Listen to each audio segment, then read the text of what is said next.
ആ സമയത്ത് 1947 നമുക്ക് ഈ സ്വാതന്ത്ര്യം കിട്ടുന്ന ആ ഒരു ടൈമിൽ അല്ലെങ്കിൽ ഈ പാർട്ടീഷൻ്റെ സമയത്ത് ഇന്ത്യയുടെ ബ്രിട്ടീഷ് വൈസ്രോയി എന്ന് പറയുന്നത് ലോർഡ് മൗണ്ട് ബാറ്റനാണ്.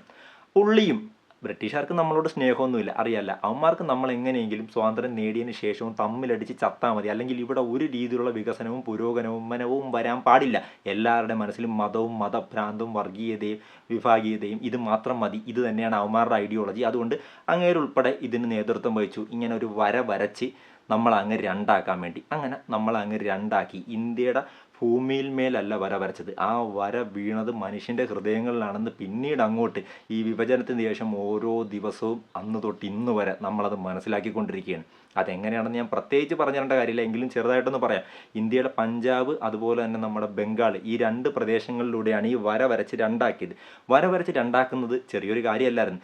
അന്ന് വരെ ഒരൊറ്റ ഗ്രാമമായിരുന്ന ഗ്രാമം രണ്ടായി. ഒരു ഗ്രാമം ഇന്ത്യയിൽ, ഒരു ഗ്രാമം പാകിസ്ഥാനിൽ. അന്ന് വരെ കുടുംബക്കാരായിട്ട് ഒരുമിച്ച് താമസിച്ചിരുന്നവർ 2 രാജ്യത്തായിട്ട് മാറി. അതുപോലെ തന്നെ അങ്ങോട്ടും ഇങ്ങോട്ടും കുടിയേറ്റം. നമ്മുടെ ഇന്നത്തെ പാകിസ്ഥാനിൽ താമസിച്ചിരുന്ന ഹിന്ദുക്കളും സിഖുകാരും അവിടെ നിന്ന് ഇങ്ങോട്ടേക്കും, ഇവിടെ താമസിച്ചിരുന്ന മുസ്ലിങ്ങൾ ഇവിടെ നിന്ന് അങ്ങോട്ടേക്കും പോയി. ഈ പോകുന്നതിൻ്റെ ഇടയ്ക്ക് കുറച്ച് പ്രശ്നങ്ങളുണ്ട്.